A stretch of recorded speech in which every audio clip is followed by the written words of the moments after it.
Hi, good afternoon. I'm Rajiv from Fixo. Thank you so much for joining us today. We're just going to wait a couple of moments as the GoToWebinar room fills up, and then we'll get into what I think is going to be an interesting and lively discussion with our guest today, Susie.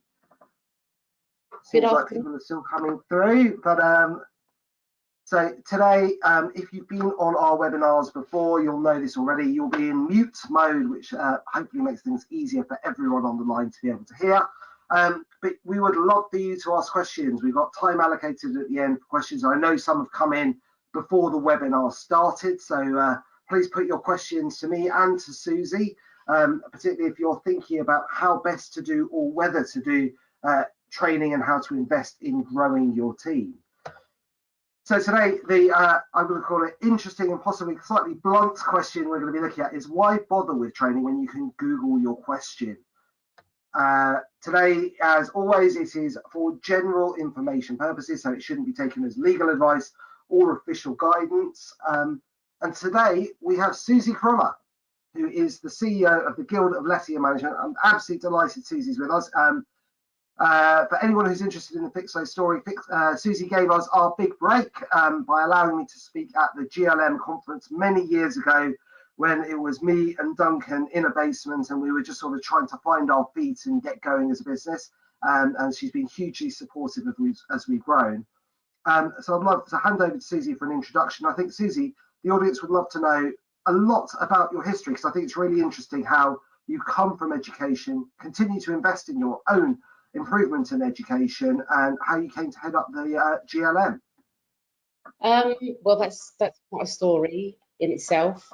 I taught as a French/Italian teacher, and I was a head of sixth form for about 11 years, and then I left teaching to go into industry, and then 15 years ago I started working in the Guilds of Letting and Management and the Letting Training Centre, as it was then, and did not know a great deal at all about anything to do with landlord and tenant law, anything to do with the rental market.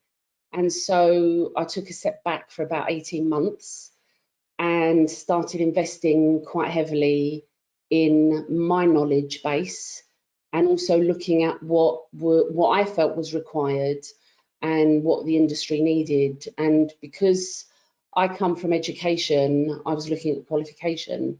So in the 18 months that I was learning, I with EdXL, which is now part of Pearson Group, put together a BTEC qualification, and that's how everything started. So yes, baptism of fire, I call it, definitely.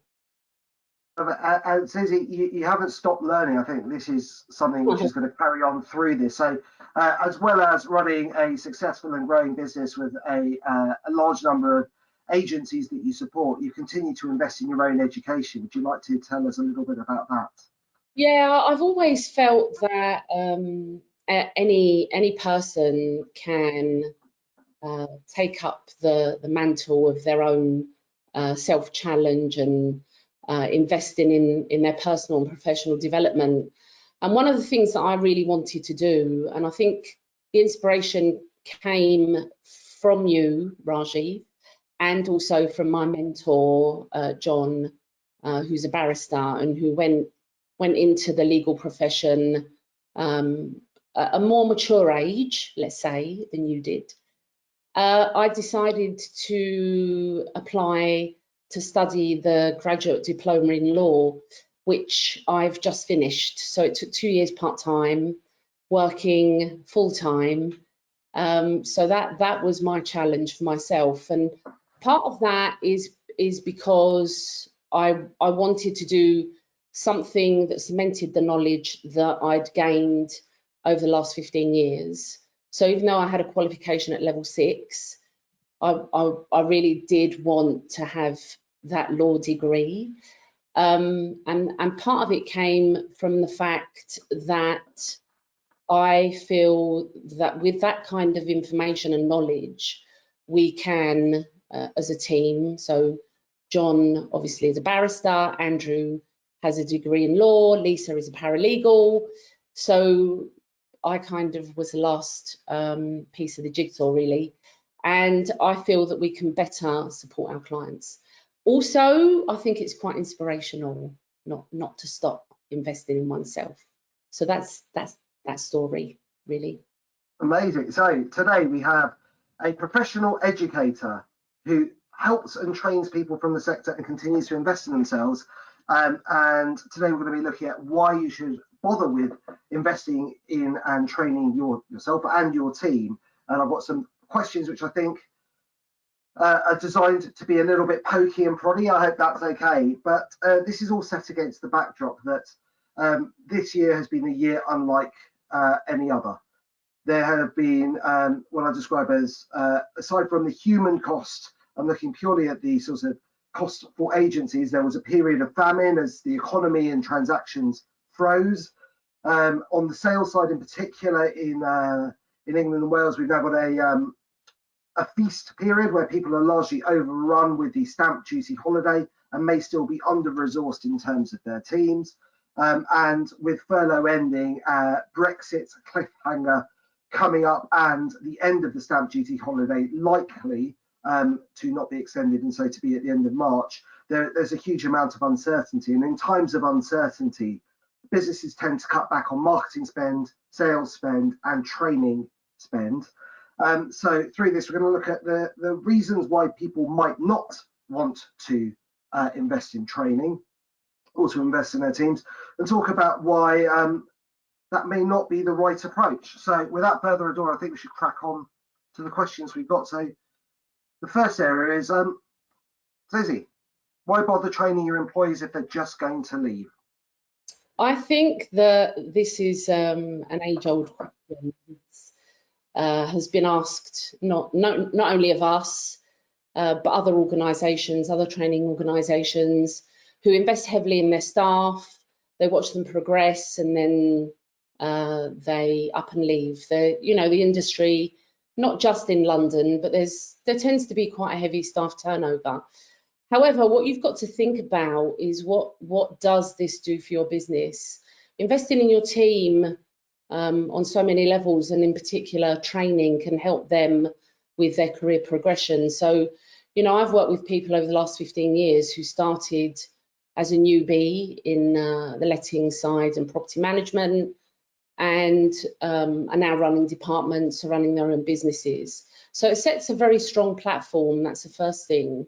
The second thing, I would most definitely say confidence. It brings confidence. I see a lot of mistakes being made, and that is often due to the lack of knowledge, lack of information, and also bad information and bad resources.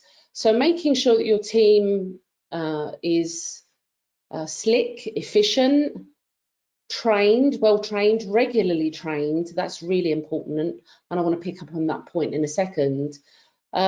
Helps you navigate as an owner manager, branch manager, director, in terms of those positions, your business in a much more efficient way.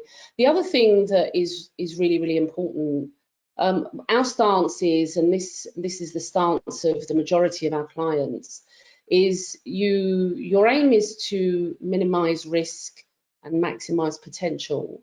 Now, if, especially over the last 5 months, you are not up to date on what is going on, that will only come back and haunt you.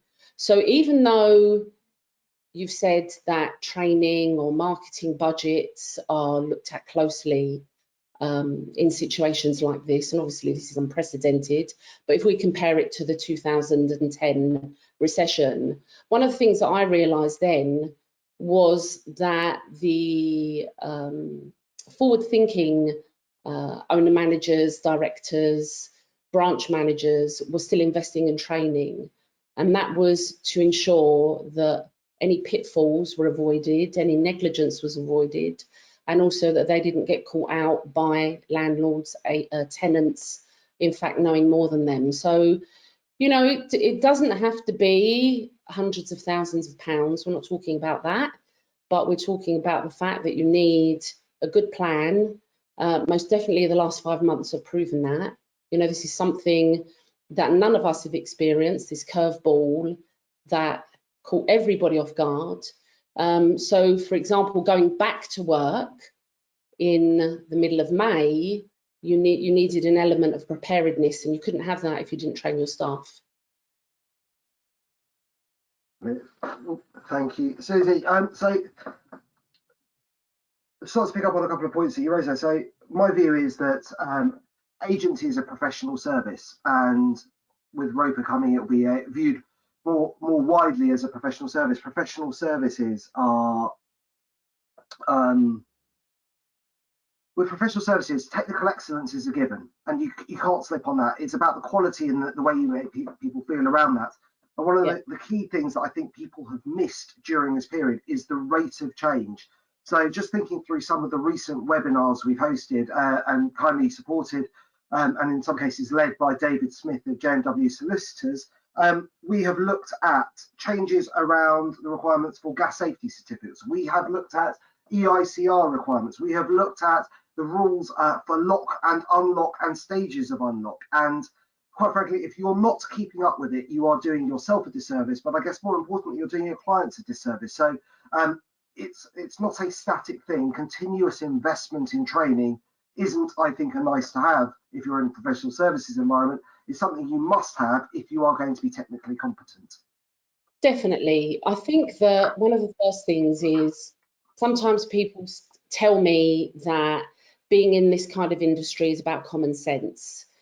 Okay, that may be one stance that we could look at, but yeah, sometimes it's about common sense. Secondly, it's about servicing your customers, and that would be your tenants and your landlords. I see those put in the same category. So that element is really, really important. And one of the things that struck me over the lockdown period was the level of communication that our clients were entering into with both landlords and tenants. So that is a really, really key element. The last thing is I always have, from day one of entering into this industry, look at letting agents, property managers, block managers, estate agents as professionals, that they're the specialists in their field. Now, you can't be a specialist in your field if you get caught out on the technical elements. So just on the reopening of your offices and working in the office environment, there was a whole raft of things to think about. And I remember, I don't know how we did this, but perhaps it was our subconscious that told us that we were running post-lockdown training webinars the day that the housing minister announced that the market would reopen. So that was on the 11th of May. And we had no idea that would happen, and we were bombarded. We were bombarded with requests for information, you know, how do we navigate this? And that is, even though this is something very, very new, maybe not so new, 3.5 months on, but it's something that is really, really important in the sense your processes, your procedures, your systems, keeping your staff informed, keeping your staff up to date. How do you navigate this with your clients? How do you navigate this with the tenants? And all those things that you've talked about. So that the side elements, the day-to-day running, all had to be dealt with. So it's huge. I've never seen anything like this, where a business has had to continue investing and staying up to date in a circumstance where you have to deal with other elements that you've never dealt with before. So the COVID-19 protocols, that's all brand new, ongoing. We don't know how long that's going to last. But in amongst that, you have to make sure that your team is up to date with electrical safety, the rules on access. You know, can a tenant refuse access? How do I navigate those things? And that's the technical element. I call it the legislative, if you like, but the technical side of things is fundamentally the foundation of a lot of these businesses. And if you are not up to date, you'll get caught out. And I think that's entirely, and that's what landlords pay for. I'm just conscious that we need to get through some more questions, so we've got time for the audience questions. We've already got some coming through. Again, if you'd like to pose a question to me, or probably more likely to Susie, who is definitely the master on this masterclass, go to the box and type it in. We'd love to hear from you. So the next question is, well, why do I need training? Can't I just Google my question and I get an answer? And yes, I did say Google, not Alta Vista. Nobody uses Alta Vista anymore. So can't I just Google my question? Susie, why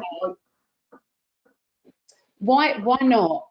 We don't have huge amounts of clients that do this, but some who, let's say it's a weekend and they think I need an answer quickly and I don't have access to the advice line on a weekend or that kind of thing. So they may Google the answer, or they may have had information from a landlord and the agent has been given legal advice and there's a conflict there.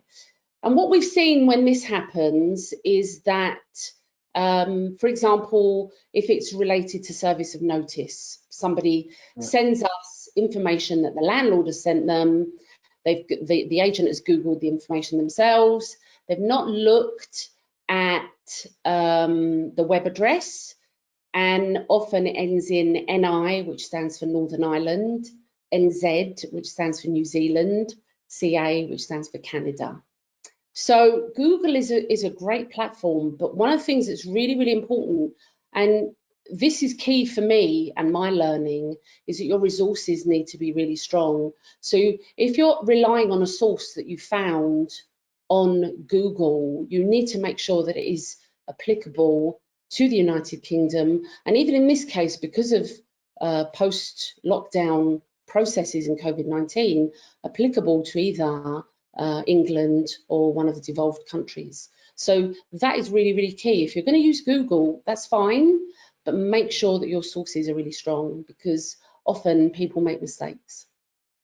Okay, so I've got a couple of things I want to pick up there. So how would you advise, suggest, or help one of your clients who got in touch and said, I've got this through from the landlord, that the landlord, say, has Googled something and come up with a Canadian reference to the eviction process, and how am I going to tell them they're wrong when they keep shouting that they've got it right? Yeah, I think diplomacy is key here, because no one, probably including me, likes to be told that they're wrong. However, the way that we address this, usually on behalf of our clients, not directly to the landlord, but assisting our client, is that we would draft the correct information, give them the source where it comes from, and just say to them, perhaps the information that you've had or you've downloaded isn't quite what you were looking for, in the sense. I mean, we definitely wouldn't make somebody feel bad about the fact that they're, looking at service of notice and eviction in Canada. That's not something that we would really like to do. But yeah, we deal with this in a very diplomatic fashion. I think that's the key. What you don't want is you firstly, you don't want to upset your client, but secondly, you don't want your client to continue making that mistake. So advising the client by accurate information will save them a lot of pain and a lot of heartache and a lot of stress. That is the way forward, I believe. And that all makes sense. And when someone's looking for a credible source, so when people say I researched it, when they actually mean I entered some words into a Google box and pressed enter. Yeah. What is a credible source? Skip the ads. The ads are obviously first on the list. Often they're paid for in some shape or form. So scroll down and you're looking for anything with a .gov.uk, often anything with a .org, anything that is related to the UK or the devolved countries. Now, if we take the electrical safety regs, for example, and I sat in on your webinar with David Smith, and David went through some of the concerns in relation to the government guidance. I'm telling you to use .gov.uk, but it's really important to take other sources along with that.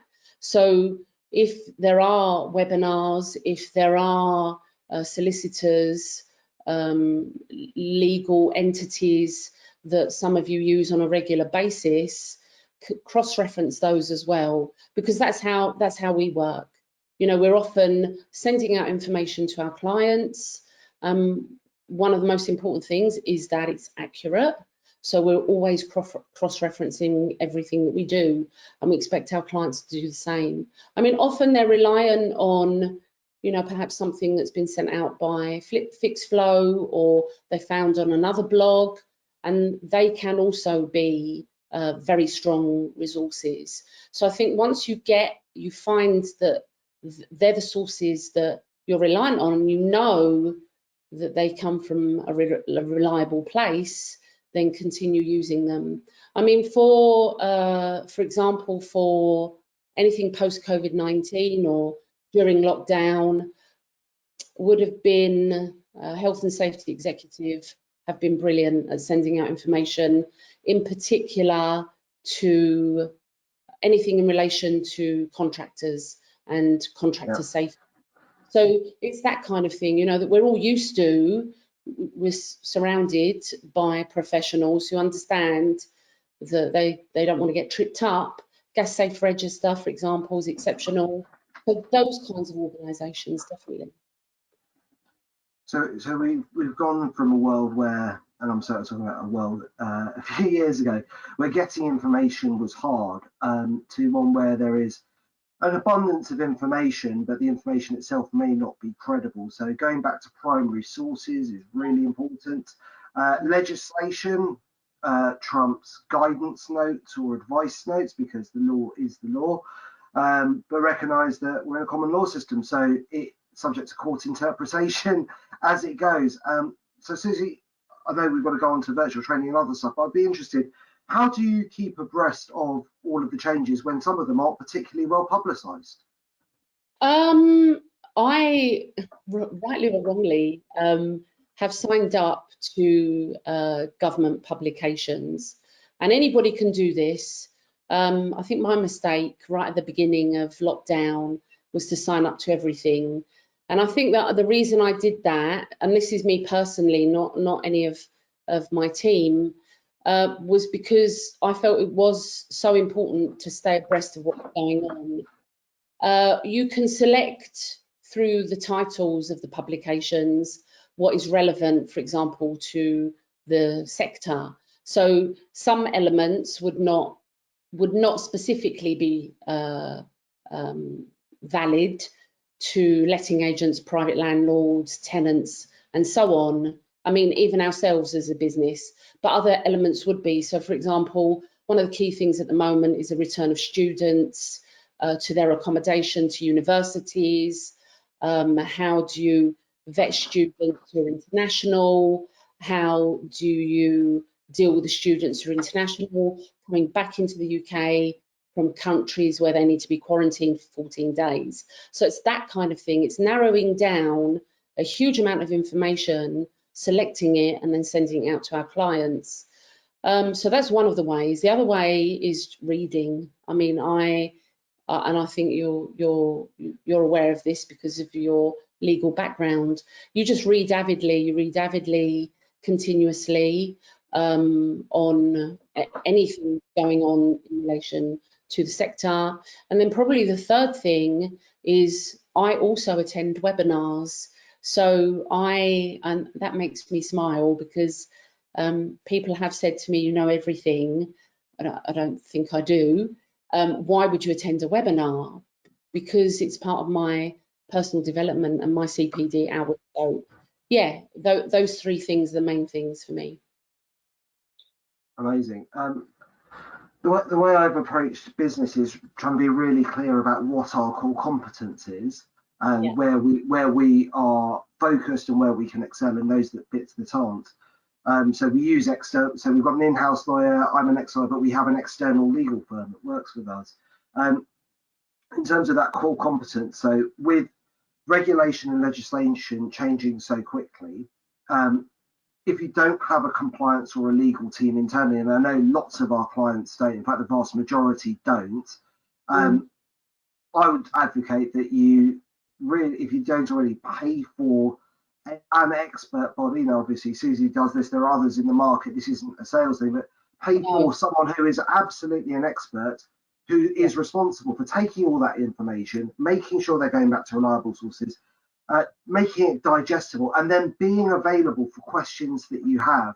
Because I don't think that the rate of change is going to let up. I think that for the residential property sector, you've got market, economic, commercial changes that are going to become thick and fast. So whether that is rapid changes in mortgage rates as economic uncertainty builds or wanes, as we decouple from Europe and whatever that eventual partnership looks like, or hopefully some form of partnership looks like, and the waves of virus come and go, as seems likely, until there's a vaccine. So there's enough there for business directors and owners, which is absolutely in their wheelhouse, understanding local market conditions, what large employers are doing, what's happening with the universities, what the demand is likely to be for lettings properties, and where the supply is coming from, whether through relationships with developers or others. That I don't think they can do that and be the person who tracks every new case that may or may not have an impact on the validity of a Section 21. What's your take on that, Susie? No, I've said this before, and I think I've said this more so in the last 5 months than I ever have. Firstly, and I think you saw our infographic. Yeah. Well, I did. I started scribbling on a wall, and it would normally be sitting behind me, this infographic, and the scribbles resulted in this expansive, huge process that had been the outcome of coronavirus and COVID-19 lockdown. And I really take my hat off to our clients who have navigated this in such a way, that they're all still standing, which is fantastic. But it is not easy, and all the elements that we looked at, and they're all colour coded. You're looking at the legislative, you're looking at the impact on systems and processes. For example, service of notice, Section 8, Section 21, right to rent processes, how they were temporarily amended, access, maintenance, repairs, all those systems. Then you're looking at the impact on the tenant, key workers, people who were self-isolating, people who were sick, people who were living with people that were sick. They're quite key elements to have to deal with. Then you're looking at the impact on the business itself. So the financial elements, the furlough, a word that, like unprecedented, is used so much on a daily basis, but not something that was thought of in an in-depth way that it is now. So you're looking at your business, you're looking at working from home, so the transition from the office environment to having your team work from home and then back again. So this is not small, and that's in the period of 5 months. So generally, it is really, really important to understand that, these balls that everybody is juggling, you cannot do everything. You need support from outside. And you're right, this is not a sales pitch. This is nothing to do with anything other than making sure that you have comprehensive systems, strong systems, up-to-date systems in place. That is really, really important. If you just look at the employment element, we've been getting a lot of questions on our advice that we don't deal with that are employment related. So that tells us that you need somebody, an organisation or a specialist who is going to guide you through the employment law. So that is an element, either you outsource that or it's an element of training. But this is, not like something I've ever come across, that you've ever come across, that anybody listening to this has ever come across. But the one thing that I will say to you is I've watched professionals, specialists come out of this and we're not out of it yet, but the progress that I've watched and witnessed, my job is easy in comparison. My job is not that. My job is supplying the information, with my team, making sure it's accurate, up to date, a comfort blanket for our clients, but they are doing the work. That is what, they're facing. So it's pretty impressive to watch. Yeah, there is no playbook for this, is there? No. But again, I know that questions are coming in. If you've got any, hopefully we'll be able to get to them. But if you could type them into the box, which on my screen is on the right-hand side, hopefully it will be for you too. I'd like to come on to virtual training. So the property sector. I have worked in the property sector my entire adult professional career as a lawyer, as a consultant, there's all sorts of things. The property sector is very much about in-person meetings, relationship building, and sort of human contact. So virtual training, does it really work? I'd like to split that into two, really. I'd like to split it into webinars and virtual training. They're two very, very different things. So the webinar, in the same way that this is a much more relaxed approach, snapshot, overview of a particular topic. So it could be anything. It could be service of notice, court proceedings, whatever it is. And you're then faced with the Q&A, and you deal with it in a very, very different way. So there is structure. There, in some cases, depending on the provider, there are CPD hours for webinars, but they're kind of a very short snapshot, sound bite of anything ranging from the financial to something relating to employment law. It could be anything. So it's very important to split the two, to separate the two. The training element is very different. So initially, and I can only talk about my experience, we ran with webinars because the volume of people that were looking for information really quickly, not in a frenetic way, but there was this sense of urgency. What do I do? For example, post-lockdown, how do I reopen my office in a very controlled manner, taking into consideration everything that the government is telling me? So we ran a spate of webinars where we could deal with that, give the information, and then they could draw a line and get on with the work. The training element is very different, is much more structured.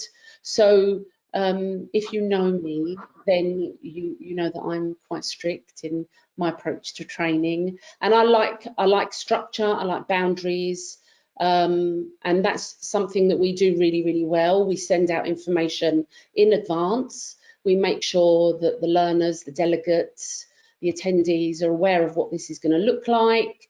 We give them guidance on the space they need to be in, and so on. So I think that's the first part. So the training element is much, much more structured. The delivery of it is very different. So I'm Italian. I'm used to being surrounded by people. What drives me is the relationships with our clients. That is really, really important.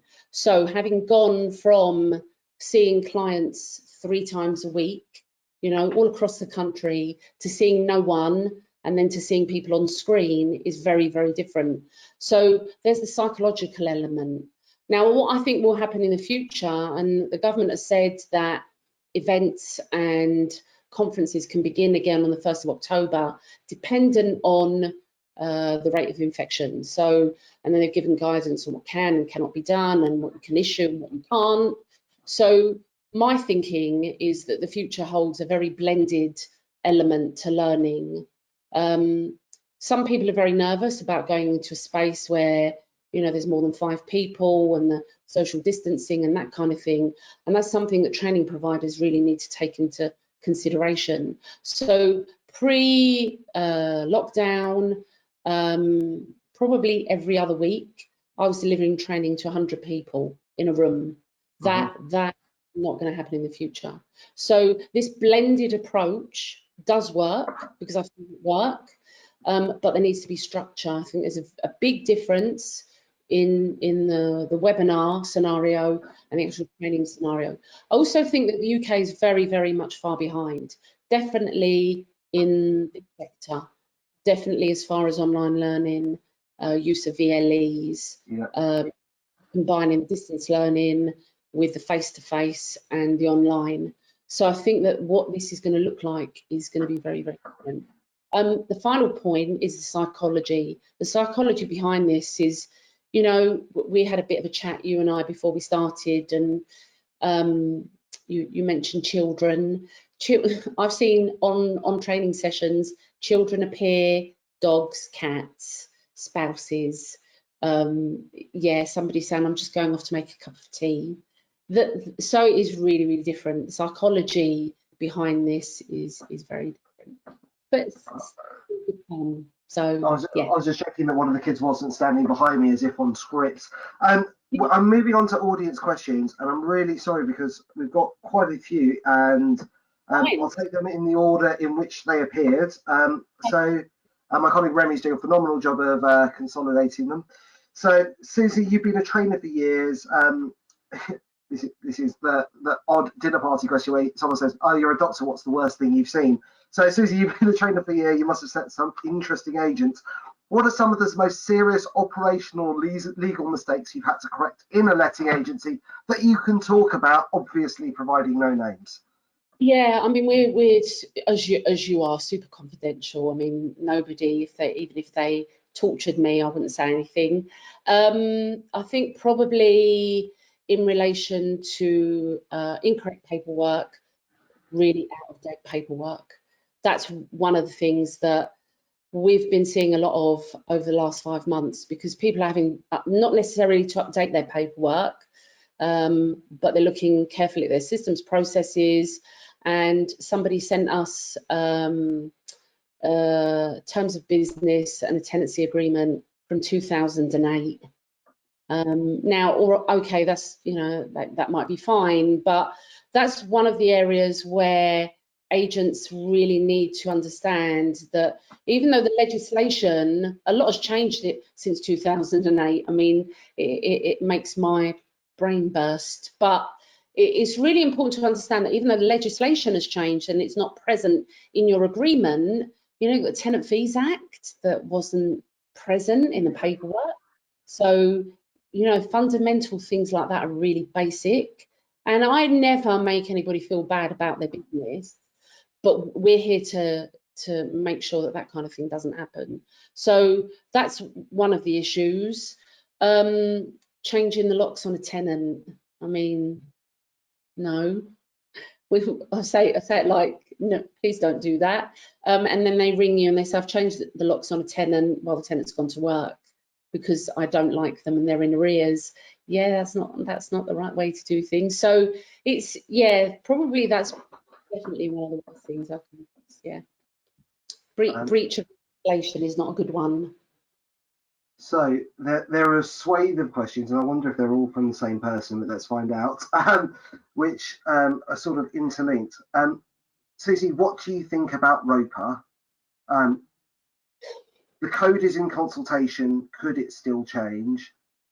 What do we do about getting qualified? So let's start with the big thing, which is ROPA. Is it still happening? What's your view on it?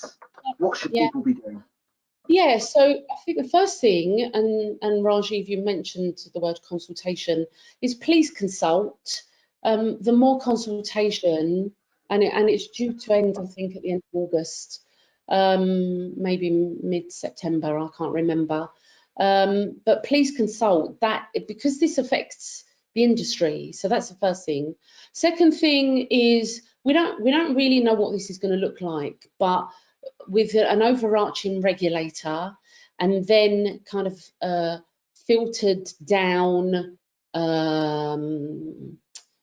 elements that deal with all the different disciplines. I've started calling them the disciplines. So the big three for me are estate agency, block management, and lettings.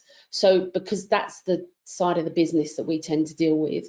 But you've got auctioneering, you've got build to rent, you've got rent to rent, you've got lots of things going on. So this is going to be pretty huge. So you must make sure that you start looking at what is right for you in terms of qualification. If you are already qualified, anything from 2011 is still valid. So, and then you'll have to update your CPD. So there will definitely be an element of qualification for everyone. Definitely a level 3. But one of the things that we have not seen yet, and this is really important for everybody listening, is we have no syllabus. We know what we think it might look like, but we don't know exactly what's going to be in it. So we need a syllabus that the training providers who will be approved, as they are in Wales and in Scotland, will have to abide by. So you can't just think, I'm going to look at a can of beans and deliver information based on that can of beans. You need to look at what the syllabus is telling you to do and the qualifications that will be valid at that point. So this is not small. This is not a tiny thing. The government are looking at what's happened in Wales and what's happened in Scotland, but England, you know, has much more in terms of volume, in terms of agents. I calculated that if, give or take, every agency has approximately 4 members of staff. Obviously, many more have much bigger teams. But if you took that average, and if there are 20,000 agents in England, which was, give or take, the last count, you're looking at training 100,000 people. So that is clearly going to happen. The code, we have a code, is a very good one, the Property Ombudsman's Code, but the code is going to be bigger because it's going to be overarching for all of the different disciplines. So that will be the interesting part, I think. Qualification part is not difficult. What I have an issue with, and I'm going to put myself out there and say this, my concern is not the level 3, is the level 4. So I've already been in discussion with a lot of directors who've said, you know, I have to get qualified to level 4. Well, they better start now, because a level 4 is not for the faint-hearted. You know, that's first year of degree, and it's important to narrow that down and look at who in your company as a director is going to have to get qualified, and are they going to have to be qualified in 2 disciplines if they do offer sales and lettings, that same director, or can they offload that to someone else? So that is a really big business decision, I think. So yeah, I don't see this happening fast, because obviously the code needs to be in place. Then you need to have a syllabus, then you need to have the training providers, and so on and so on.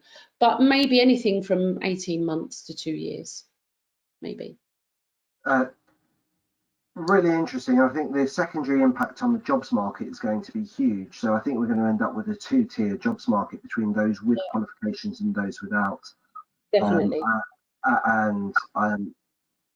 With the market tending towards qualification. So for those of you who are listening who are not owner directors, if there is the opportunity, I think, to get trained in your shoes, I'll be throwing my hands up, obviously subject to your own circumstances, but the opportunity to get qualified, I think, makes you significantly more valuable to the business you're in, but also across the market. And we've got 2 minutes. I'm going to ask you a yes/no question, which is a slight. Yeah, Remy is messaging me frantically saying we're almost at the end. This is a multi-part question, so apologies if we don't get through all of it. Yes or no? Do you think Section 21 will be scrapped soon? Yes. Perfect. Did you say soon? Yeah, I did say soon. Not soon, but definitely scrapped. Yeah. Do you think Section 8 is going to change as well? Yes. Yeah. They have to. They, being the powers that be, civil servants in Ministry of Housing, they've got to do something really good to deal with this one. I am a big advocate of getting the guidance and things right on the first go if they can. But what worries me, and I had this discussion with our barrister on Monday, and I'll be really quick.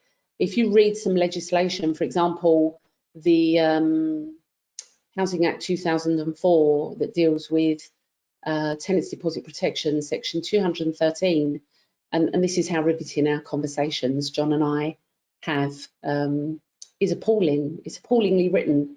So what concerns me, and you know, it's not about me, but anybody who's in the sector and provides services, could be anybody, solicitors, is that it will be catastrophic if they don't get that section right. That's my concern. So it needs a lot of work. It's not simple. And this is, you know, I keep hearing, oh, section 21's gone. And I kind of look around me and think, when did that happen? It hasn't. We're not there yet, but it's going to be a massive undertaking, definitely. Susie, Remy, we will all stop talking now, but thank you so much. Really grateful you shared your experience, your history, your insights with us and with the audience. For anybody watching, if you are interested in us covering more topics, or if you've got any follow-up questions, apologies if I didn't get to yours today, email research@fixedslow.com. A couple of closing points are the next masterclass we're holding is on how to 10x your letting agency portfolio. You'll get details of that. If you work in the block management sector, we are looking at EWS One Form with representatives of the RICS, ARMA, IRPM, and Cassandra Zanelia, PM Legal next week, and details of that will be on our website. And this is a cheeky plug. So if you are a director or a DPO of a property business, I'd strongly suggest you look at this. So it's GDPR for Property Professionals, written by David Smith. It was my holiday reading because I am a geek, but it's available on Amazon and highly recommended. Once again, thank you very much for watching. Thank you for your time, and thank you very much, Susie. Have a wonderful afternoon, everyone. Thank you. Bye. Bye. Bye.